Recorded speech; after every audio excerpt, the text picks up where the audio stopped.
What is up guys, Andy Forest Steam Runner here. Welcome back to another video, and today I'm giving you guys my first impressions of the Saucony Guide 16.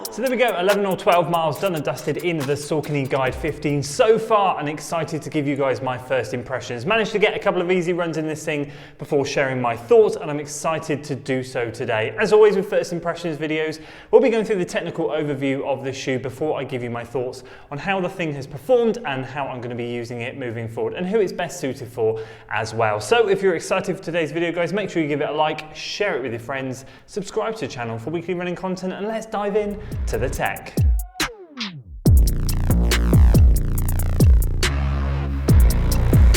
So let's kickstart by saying I went true to size in this shoe, UK size 13, and that was perfect. In my UK size 13, it comes in 345 grams or 12.2 ounces, which is really good. And it's an 8mm heel to toe drop. We're talking 35mm of stack height in the heel and 27 in the forefoot. And as always, we'll work our way from the heel counter, talk about the upper tongue lacing, the ankle collar section, the midsole, and then move our attention to the rather dirty outsole. Now, on Saucony's website, this is classed as supportive cushioning. So I'm going to show you the features that they've implemented in this shoe to give it that name. Let's start at the back here. We have a very rigid heel counter. So the Guide is a more supportive shoe.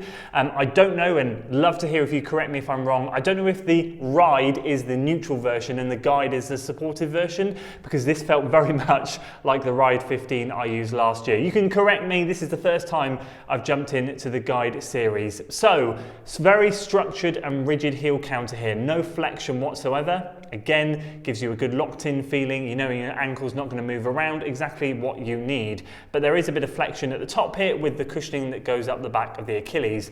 The ankle cutout is fantastic, lovely, sits right below the ankle collar area, the ankle collar bone I should say, or just the ankle bone, and it feels really nice, comfortable cushioning in and around this section to make it a really locked in, snug and nice fit. And the tongue itself is relatively well padded. It's not a big puffy tongue, but it's certainly not paper thin. So this whole section here does feel really comfortable. As you can see here, a good bit of cushioning going all the way around here, and the tongue itself is really nice. The lacing is what I would call a standard lacing system, nothing fancy going on here, a lot of eyelet loops there for us to feed the laces through, but we do have this more funky bit of fabric here holding the laces in halfway across, or up I should say, and there is the extra eyelet there for a runner's knot if you need to. As you can see here, the laces are quite big, so you can certainly use those with the laces that are provided. It is a gusseted tongue, which means it's attached to the medial and lateral side, inside and outside. Hopefully the overlay footage will show that. So again,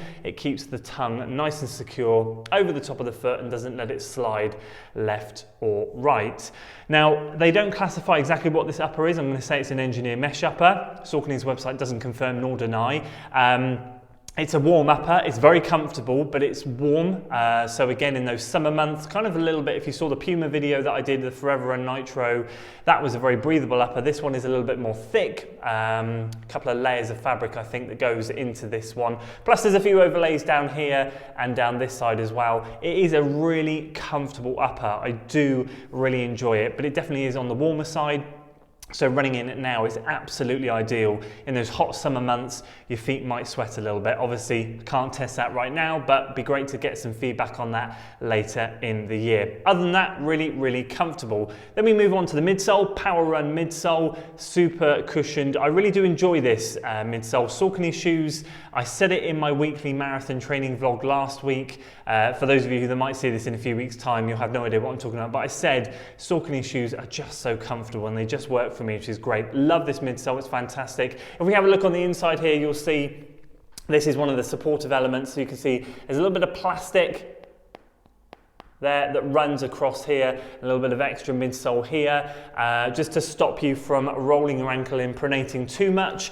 And this outsole here, which we'll move on to now, is a lot firmer rubber. Again, that's so there's not quite as much squish on the inside. So as you're rolling through, naturally what happens is some people overpronate too much and they sort of really collapse their ankles in. The whole idea of this section here is to stop that excessive rolling, and then the outsole rubber here that's a lot harder than something like you might find on the Ride 15, for example, where it's not quite as firm as this.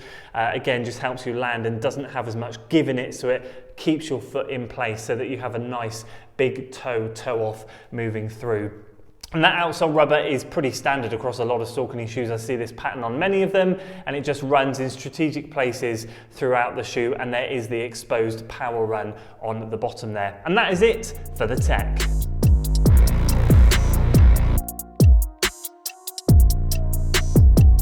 So let's move on to my first impressions of the shoe. How have I found it? Have I been enjoying it? And how I'm going to use it moving forward? And then of course at the end I'll give you a bit of a guide as to who I think this shoe is best suited for. Before we do all of that, a quick disclosure for you. This is indeed a pair of shoes that was sent to me by Saucony for the purpose of review. However, they have no editorial control over this video. They have no control over my thoughts, and they will not be seeing anything before you guys see it here first on YouTube. With that being said, massive thanks to Saucony for sending me the shoes to review. Now, this has, as I just alluded to, massive Ride 15 vibes for me, or probably Ride 16 as well, because I gather there's not been much change between those two shoes, and I'd love to test the Ride 16 because the Ride 15 was one of my favorite shoes last year.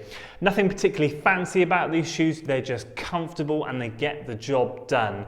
In terms of like energy return and responsiveness and all of that jazz that you might see in like the Speeds with the Speed Roll Tech and all of those fancy geometry curves and everything like that. You don't get that in these shoes, I don't find. I find it's just a standard running shoe where you put the work in and it gives you comfort back. So you're not looking for something that's going to make you ridiculously efficient, but you are getting bags of comfort.